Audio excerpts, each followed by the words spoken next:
All right, episode 174, Carly Pearce. So good to have you. Thank you. What's going on? Me. You're in Nashville dealing with all the COVID stuff still going on. You're not able to play live shows. Have you played any live shows? Are you thinking about playing any of the different type of live show that's going on now with the social distancing and all that stuff going on? So I played a show in Nashville, like a writer's round. I did do that, which was super fun. And then actually this past weekend, the Grand Ole Opry is celebrating their 95th birthday this month. So they had 500 people in there for the show on Saturday, and even that just felt so. I mean, it was seriously this moment where I was like, "Oh my God, there's people! Like I'm singing in front of people." It was kind of odd. So I'm not against the drive-in shows. I think for me, I feel like I've talked to enough artist friends that we're all like, we don't want to be the ones that like somebody contracts COVID at the show. So we'll leave that to like Brad Paisley and Blake Shelton because they're big enough to be able to do those.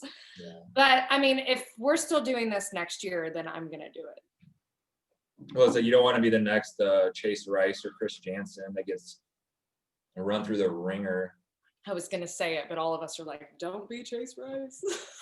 It's a weird one where it's like, even like the precautions get put in place. We talked to like a lot of artists, and one commonality I've seen between everybody we've talked to is they all agree, every artist, it's you can only control so much if there's any open area in front of a stage, people just, once the lights come on, it's like people kind of just tend to crowd to the front, and there's only so much you can do about that unless the venue. That place, it was in the UK, they had these little yeah, I'm like, actually, when you get into your 30, I'm like 32 now, I'm like, I would like that. Yeah. I could just sit there and drink, and they could just go up and down the aisle, you buy your drink. I'm like, that's not so bad. Yeah. But you can't trust, I mean, there's a few things to me. You can't trust people when they're drinking. I mean, we've all been to enough concerts to see what happens. Yeah. Everybody gets a little liquid courage. But then also, social media is so interesting because I feel like, even now, granted, those photos that came out of that show in particular, everybody was close, but you can even make a photo where maybe people are social distancing look like they're that angle, like the perception, the angle, whatever you've got. So I'm kind of like just waiting to see what happens, and maybe if somebody else figures out something, then I'll follow suit. It was a smart bet. Yeah, you don't want to take too much heat. Let Brad take the heat. Let Blake, let all these other people go right ahead. They got the big insurance policies, right? Right. And speaking of social media, let's get this out of the way now. But your new song, Next Girl, and a lot of people on Twitter, not us, but a lot of people on Twitter are referencing the Michael Ray stuff. We don't got to get into it a lot, but they're saying like, that's about that situation. You can say what you want or not say what you want. Mike's all yours. I mean, but there's a lot of I write. Yeah, I mean, I write about my life. I write about what I go through. I think every girl's gone through this. I feel like just the responses that I've gotten, I feel like a lot of girls have been through this, and it's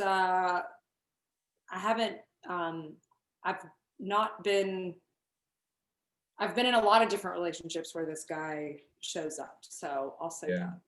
Well, and it's like when your life's in the public eye, like it's pretty much an open book for everybody to a certain extent, and they're going to interpret, this has to be about this and this has to be about that. And like, I'm not saying this song particularly, but sometimes you can write a song 4 years ago and I'm going to put it out now. And it's like, well, actually it fits now, but it didn't have anything to do with that at the time. And so there's always kind of that balance. Eric Church, right? Eric Church's song about "Stick That in Your Country" song. He said he wrote that. That was like last year. Or he didn't even write it. Somebody else wrote it before all this shit hit the fan with like politics and stuff. So, but it seems like they wrote this song for what's going on right now. But no. Yeah. I mean, I did write this song in June. Fair enough. Well, I think your fans will like hearing that. So we had to ask that question. We won't get into it. No, I get it. Look, I totally get it. I get it. You're good.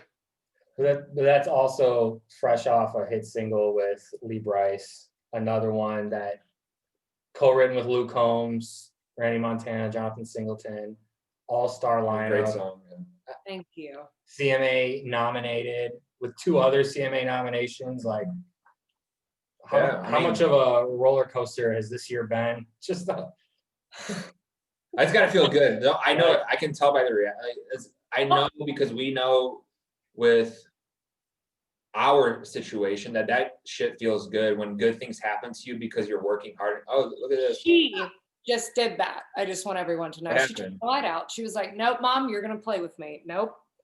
But you know, it feels good when good things are happening to you because you're working hard in your career, as there may be some less exciting things happening in other aspects of your life that's out in the public eye. It's like, it's a nice little like, fuck yeah, right?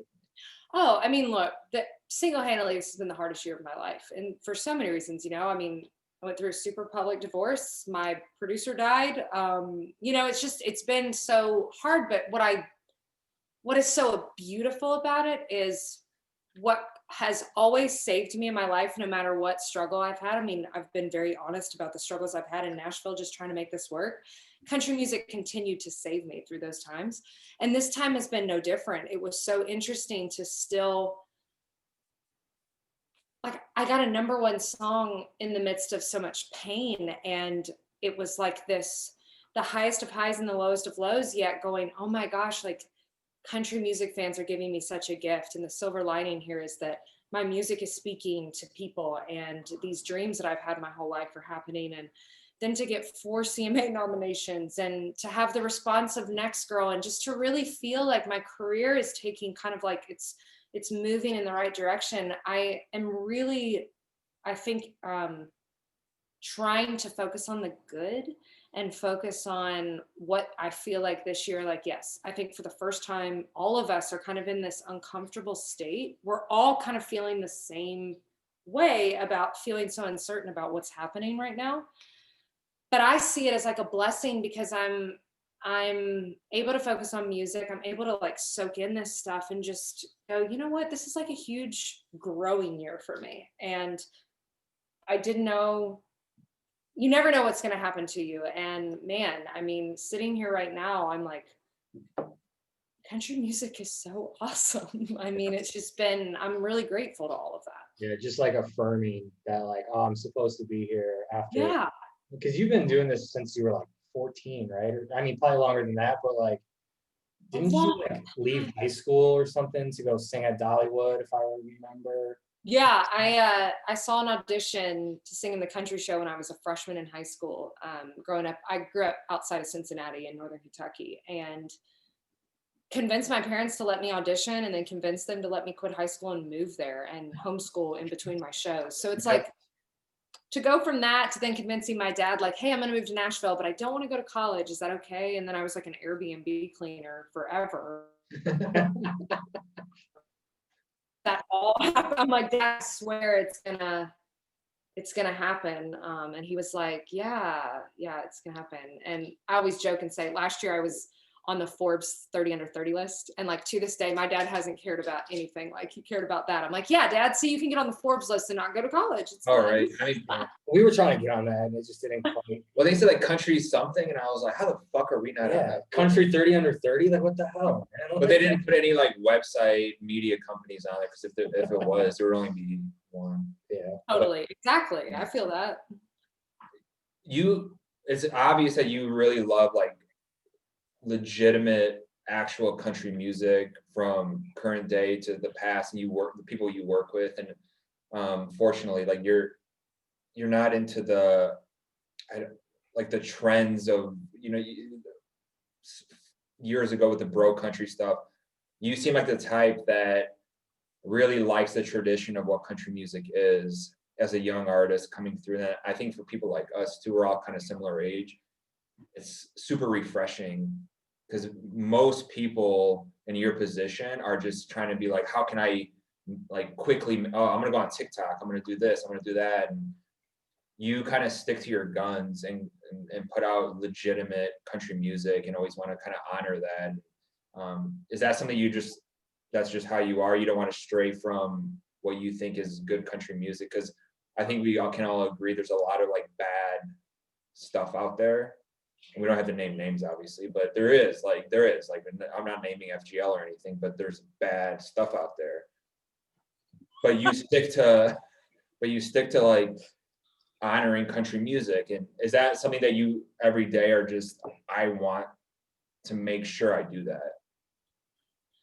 I'm glad that that comes through. I think that I'm being authentic to who I am, which is, it's not an intentional in the way of like, I have to try to do that. It just is who I am. And I mean, I have tons of friends in this industry and they do crossover things or their music is not country and that's fine. And I am fans of theirs. But for me, I mean, when I think about music, I grew up on bluegrass. I grew up on Dolly and Loretta and Reba and Patty Loveless and that era, and then Alison Krauss and Union Station and the Isaacs. And I thought about the Grand Ole Opry. And so it is really important to me. I mean, I've turned down opportunities to do collaborations outside of genres just because it's not that it has nothing to do with like feeling like I don't think that's good. I think all music is great, but I just don't have a desire. I just really do want to sing country music and hopefully people see me as like a purist. Yeah, you just you meant like you did the one with Lee Brice. Is there any other like more country collaborations that you would like to do in the future that surprise us, or somebody that like we might not expect? Like, I don't like Sturgill Simpson or Tyler Childers, Kentucky natives. Like Kentucky's bringing it, by the way. Kentucky is bringing it. Chris Stapleton. I mean, it's the best. I mean, I would love to sing with, like, I want to sing with Alison Krauss and Dan Tyminski. He's like, he's awesome too. She's obviously incredible. I mean, she's amazing. I would love to sing with Chris Stapleton and Leanne Womack together. I think that would be really awesome. And then I would have said this, like I've always said this, but Morgan Wallen to me has like his voice and the tone of his voice. I think he's brilliant. Like I think his tone is so, it reminds me, in the way I love Luke's voice, Combs. That's why I went kind of like sought after writing a duet with him. Just like, they sound like home. They sound like Kentucky when they sing to me. Yeah. And Blake Shelton's another one that I'm just obsessed with. Blake. Yeah, I wish we could meet him. Speaking of Morgan Wallen though, did you see all the TikToks of him making out with all these girls in Alabama? Yes. You saw it? It's like, look, who cares, right? You're a single guy, you can go do whatever you want to do. The social media aspect of where things are, right? It's incredibly strange, right? Yeah. It's tough. So the Saturday Night Live thing, obviously they took him off, and then the festival, I think, took him off and all that. And then I thought his video kind of apologizing was spot on. Like, I was actually really impressed with how much he seemed actually like sad about it. But how much of that, the aspect of knowing your life is kind of projected out there, you never know who's filming, you never know who's looking, or, oh, Carly's doing a shot at some bar with a friend, and whatever, it can be anything. Does that creep into your head as you kind of just go on with your normal life from day to day? Yeah, for sure. And I mean, just a little bit to talk on the Morgan thing. I love Morgan. I think Morgan is such a sweetheart, and to own it the way that he did, and I really applaud him for that. Yeah. And I know it's been probably super hard for him right now, but I just applaud him, like, realizing he has some things to figure out. And that to me is such a big victory for him. Mm-hmm. Yeah, I mean, it's hard. You feel like there is a responsibility. I mean, and for me, I want people to, it's not hard. I mean, I'm not like going out like making out with guys in a bar. It's a little different, I guess. But I'm definitely, I'm aware of like what I'm doing. And I do think it's our responsibility as artists and as like public figures. We are role models, whether we want to be or not. And we are people that people look up to. And I definitely want to be something that people could look up to. I mean, it's weird. I was in a bar with a girlfriend and her boyfriend, and I had a table. I sat on the same side of the bar as her boyfriend because he's one of my really good friends. And I heard somebody say, "Oh my God, she's with a guy." This was recently. And it was like, gosh, this sucks. Like, that's not true. But you can't, there's like a certain point of it that I've had to realize in this year, just going through everything that I've gone through publicly, that like you can't control what people think of you to a degree, but it is also your responsibility to make sure that you're, don't drink too much because cell phones are everywhere now. And you may, if you make a bad decision, which maybe in the moment he didn't think he was making a bad decision. Yeah. And, Well, yeah. I mean, maybe that was just like okay for him. Again, it wouldn't probably be what I would be doing, but if I was, whatever. knowing people have their phones, it's just like a thing. Even we know, like people got their phones out. It's just like people have their phones out. Was it? Well, like any other year. Derek Jeter's story about the house. Was that him? Yeah, Derek Jeter, like George Clooney, guys like that. Leo, like phones at the door. You lock them in a safe and you walk in the house, and there's no phones. You don't. It's not because weird shit's necessarily going on. It's just no fucking phones. Like, no, you're not gonna hang out at my table at a bar in Alabama and everybody just these videos. Yeah. I think that's what he knows he fucked up with. It's just like you can have a good time and be a single guy in your 20s and go party at a bar in Tuscaloosa. I think when you just invite all this this self-made paparazzi almost. Well, it's not real paparazzi. And then in like any other year that's not a COVID year, it would be like, he's rock star doing rock star things, and it's kind of it's interesting. And I never play the female card ever because I actually think we're in a really good spot as women in country, and like very much just think like make great music and it's going to find its way. I mean, I really do believe that, and I've believed that the whole time. But as a woman, I think it would be different. And so there's another, like if me or Kelsey or any of us were out doing that, I think the ramifications would be much more. Stronger. So we do the phone thing and we hang together. I mean, we've even taken pictures doing a shot for an artist, and we've told this story a couple of times, but like a female artist, it was her birthday, she was on a major label. She posted the picture on her Instagram, and within 20 minutes, the label was like, take that down. Like, it's like you. And there was a guy in the picture who was on her label as well, and he didn't get any phone calls. Like, and it's like. But also the podcast too. It's like we've said this a lot. We pissed off some people. We don't care. We're not in Nashville, so I basically told them, I go, listen, it's obvious that the women at the label, the artists, the female artists, don't get the same creative freedom to come on a podcast and drink and shoot the shit like all your male artists. That's very obvious. Like, I have the emails. She's like, I cannot believe you. I'm like, I have the proof. Like, you guys basically say it. Like, you won't, like, until we have something to talk about, I won't let them come on.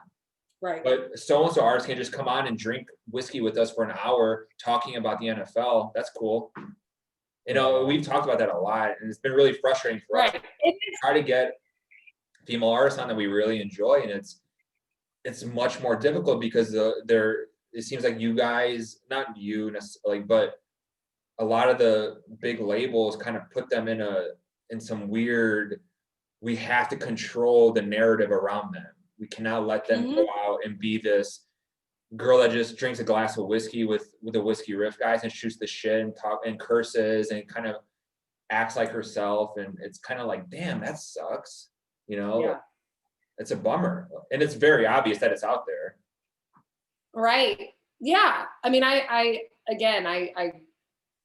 really put myself, Lindsay L's one of my best friends. And I'm like, if Lindsay and I are at a bar and we're like making out with random dudes, like, did somebody put that on TikTok? Like, what would happen to us?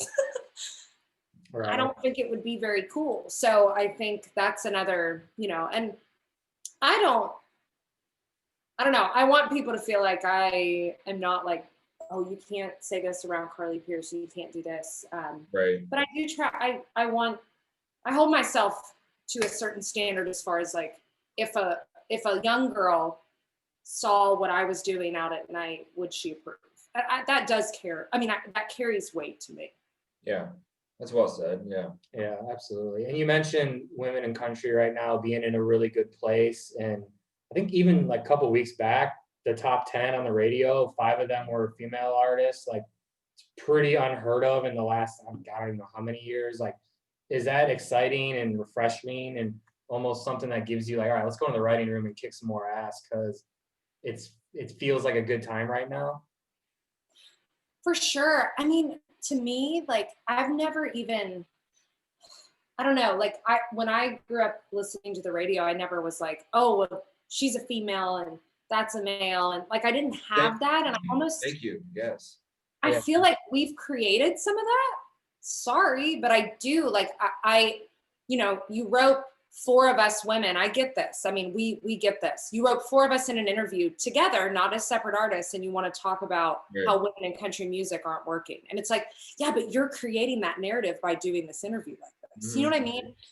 And I think that it's so awesome. Like, just let it speak. Let the records that Gabby broke and Ingrid this year and Marin with the Bones and Ashley McBride doing her thing and Kelsey doing her thing and Lindsay and Runaway June. I mean, there's just so many great artists that are all different that to me, if people would just let it happen, I mean, you look at the CMAs and it's like, there are 2 guys up for new artists and there are 3 girls. And it's like, it's a good time. Like I said, I Hope and The Bones were like 2 of the biggest songs of the year. And those are women. One, like her debut single. And it's just like, I think when really good music happens, it finds its way, like I said. Yeah, I think a lot of, we don't do this, but a lot of publications or playlists, they'll specifically try to like format it towards only women because only like, it's like, no, we always looked at it as just like, we just want to talk about what we like and this is good music right now. And we don't look at it as like man, woman, whatever, like fucking 90s country. It's like Jody Messina or it's Travis Tritt. It's like, we just put it all in there. We're not thinking like, okay, wait a minute, we should do a 90s women country playlist. No, it's just the 90s country playlist that has a ton of women and a ton of guys and a ton of bands. And that's it. Yeah. Well, like you said, good music is just it's gonna rise to the top. Like at the end of the day, fans aren't stupid. Like, I mean, radio play is one thing, but like fans seek out really good music. And like, I mean, even y'all, I feel like I find on your posts like new music and sorry, my dog is sorry. No, I have dogs. You guys know what great music is, and if you love a song or you love an artist, you're gonna like post about that, and it's just like and that's a beautiful thing of being in the age of social media, because underground artists can like come up and songs can kind of start to build and then go to radio. I mean, that is a cool thing to me. Yeah, absolutely. I mean, you mentioned a lot of the women, and like for us, even she's signed now, but like Lainey Wilson and some of these others that she's featured on Yellowstone, and like it's amazing. And it's her music's awesome, and it found its way into Yellowstone, right? Yeah. And like, that's not because she's this superstar Miranda Lambert status artist yet. She's just starting out, but her music's awesome, and the people at that show like fortunately found it. And she's building true fans.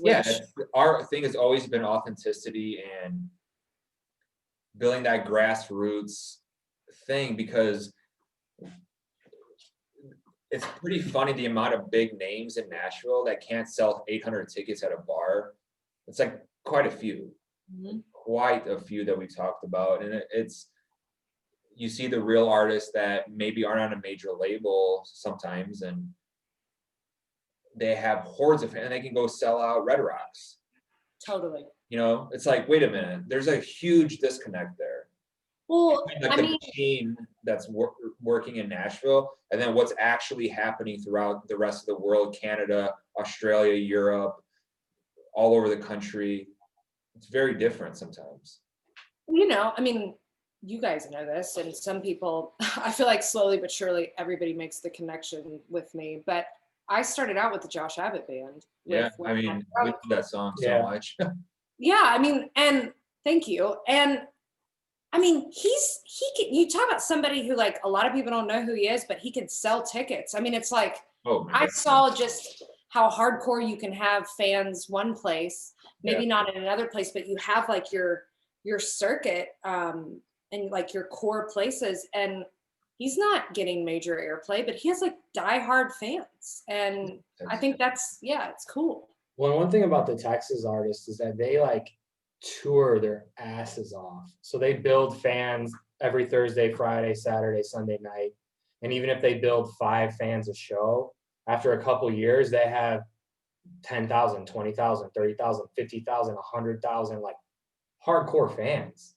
Whereas I think sometimes it's like a label in Nashville will sign a new artist. All right, let's get him pushed out on a radio tour. And like, yeah, obviously that matters. Oh, this guy's good on TikTok. Radio play matters and it can change your career completely. But like, nowadays, let's go viral on TikTok. And it's like, but is that like, I'm going to get radio play for 3 months and then now what? You know, and like, it's just 2 different ways to do it. And I think in the long term, building real fans is always going to win out, and building dedicated fans that like you for your music and not because they can hear you on the radio 8 times a day right now.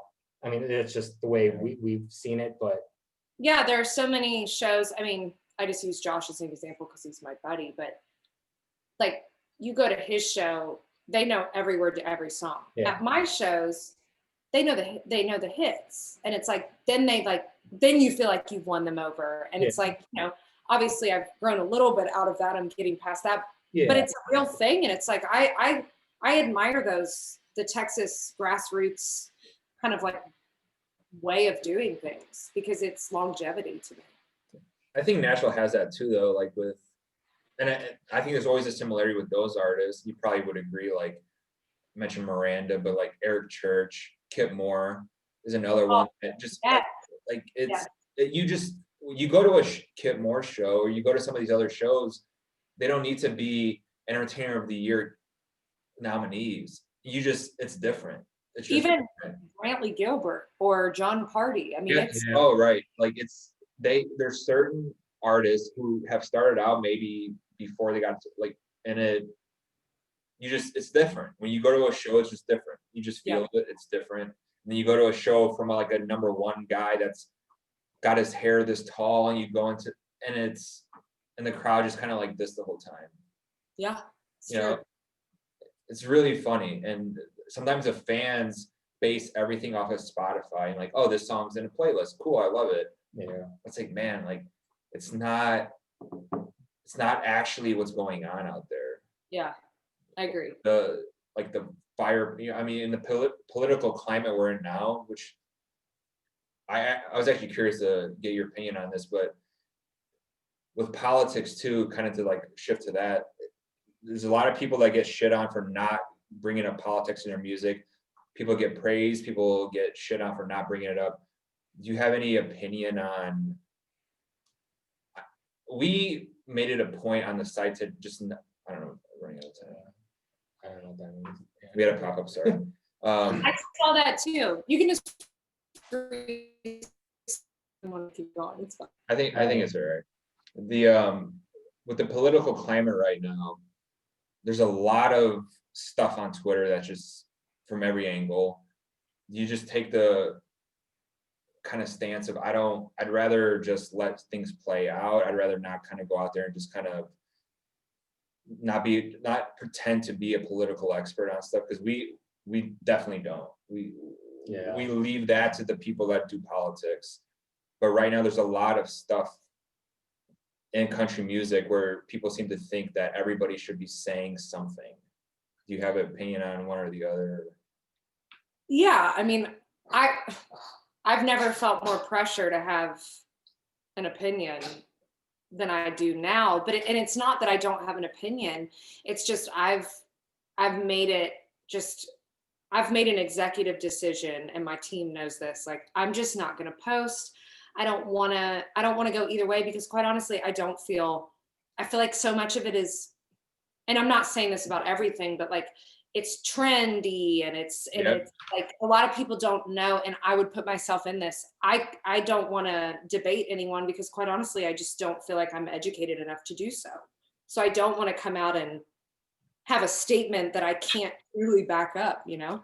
Right. It's that simple. It's like I want to take a perspective of everything and then Yeah. figure it out myself without just being like blah, like everywhere. Well, and I think too, like there's an element of like, okay, Carly doesn't want to get political. Well, you have a responsibility. And it's like, well, okay. So are my fans looking to me for political advice? Well, in the article you just wrote, I don't think so. Like, Yeah. I want you to sing good country music. And if you have, certain political opinions and that, it's okay. that's fine. That's fine. But like, And the article that we just posted that did really well this week. Maybe you didn't see it, but we did like breaking news. Like you're allowed to like an artist's music without agreeing with their politics. right? Earth shattering, right? Yeah. Like, Well, and like you said, we're singers. We're not meant to like go find your political information on a politics site or whatever. Like I'm just here to sing about my life. there's so many people like they cancel Chris Stapleton because he's like, oh man, yeah, like Black folks, they like I haven't been privy enough to some of these issues, like, And they're like, get him off farming. they're like, fuck it. Like I'm like, what? Like just like you can. Yeah. It's not even political almost, but Tyler Childers released that amazingly articulate video, and people still didn't get what he was saying. Like, and you're just always gonna have. It's such a polarizing. You really not gonna listen to one of the best artists, in my opinion, in the last like probably 3 decades in country music because of this video? Like, what are we talking about now? And it's obviously because of the political climate. It's all this pulling and give and pull, and it's so fucking nasty. And so I almost wish we could quit social media, but we couldn't. with the job or like with your career as well, it's like neither one of us could give it up. But man, would it be nice to just to move to the mountains and say the hell with it without a Wi-Fi connection. It would be nice sometimes. Lord have mercy, it would be nice. Yeah, people are just I just feel like people want to bully, and they just want to be nasty, and they want to argue and just hate, and I hate it. Yeah, it's so exhausting. I just go on Twitter, I'm just like, ugh. Like everybody just complains. It's just complaining. I'm like, and then I get more motivated to then find, like today I'm like, I found a moose playing soccer in Alaska. I'm like, beautiful. Post something entertaining, funny, just to get people's minds shifted a little bit, just for 5 seconds. If I could make somebody enjoy something that's not divisive or fucked up for 5 seconds, I think we're happy. Right. What have you been doing to like decompress during all this like weird, crazy times that we've been living in? Well, I drink a lot. You know. I turned a bedroom, I should say, to my band members. They are really handy with woodwork and things, and so they changed one of my bedrooms. I converted it into a closet, which was pretty exciting for me as a girl. I fixed up my back patio. I've done just some things to my home. I've lived here for 5 years and just haven't done things because I haven't been home a lot. I read a lot, so I've been reading and hanging out with friends and family that I haven't seen really in a few years. You know, when you're so busy, you kind of just lose touch because you're only home for a certain amount of time. And so it's kind of been nice just to kind of breathe. Yeah, I hear you. Writing a lot too, I imagine. A lot of music. I mean, obviously that's why I went from putting out an album in February to immediately pivoting off of it, just because I felt so inspired and had the time to write. Do you have an album time frame for like the new album, or?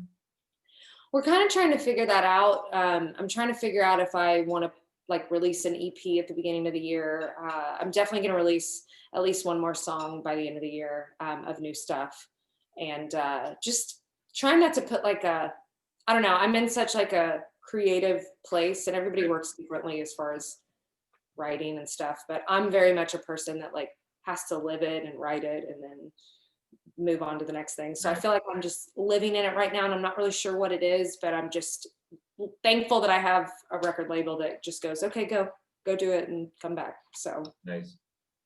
Who are some of the people you've been writing with? I know you wrote with Luke Combs, obviously, for the last single, but anyone else, any other names like that we'd be like, oh shit. well, I think the thing that's been so awesome and how Next Girl was born and all of that, when Busbee died, I didn't know what music looked like without him. We were so close. He was like family to me. Can you elaborate for some of the fans? We actually were going to ask you about that.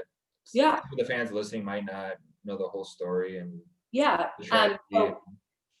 Busbee's responsible for me. He's responsible for Marin and her start. He wrote The Fighter for Keith Urban. He wrote My Church. He wrote Every Little Thing. He's done so much in the country world. And last year he was actually working on Lee's vocal for I Hope You're Happy Now. And he found out at the age of 43, he had stage 4 glioblastoma brain cancer, and he died in 8 weeks. I mean, it was the craziest, or right around 8 weeks. It was the craziest thing in the whole world. And he ended up not being able to finish the vocal.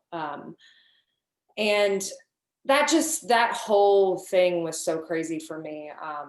And so when quarantine happened, I was like, I don't really feel like I have a song off of this album that I identify with. I Hope You're Happy Now, to go out on that kind of a song in that chapter of my life with him. I mean, he did such an amazing job on that track and just really captured what it needed to be. So I just shut the door on that and actually had a Zoom write scheduled with Josh Osborne and Shane McAnally. And Shane and I had only written together like a handful of times, and we had written If My Name Was Whiskey, which is on my first album that I love. But Busbee was a pop producer from the Bay Area, so I think I took him as country as he was ever going to go. And Shane and I love 90s female country, and so does Josh. And so we've been pretty much like writing all this new stuff together. And it's just, and a lot of people know Shane from Songland, but yeah, it's just been really nice to I feel even more understood musically with these two. It's so tragic with Busbee because not that it's a country related, but it's still tragic. And I forget the name, unfortunately. The guy from the Wanted band came out this week, the boy band, the Wanted, right? Yeah, I think he had a similar thing where you just found out this week that he had a similar type of inoperable brain tumor and he's got a kid on the way and he already had one. And it was just like breaking news on like Monday or Tuesday of this week. And you're just like, holy shit. Like it puts your life into perspective of, you feel like you're young, healthy, have everything going. And then it can just it just wakes you up to like the good things too, because you're like, some of the little shit that would drag you down, you're like, who cares? Like, who gives a shit? Like, life is short. There's a great documentary, I don't know if you've ever seen, if you're a Bill Murray fan, but there's like a great Bill Murray documentary. I forgot what the actual title of it. Great Mythical Man or something. Yeah, something like that. And he just had this like famous thing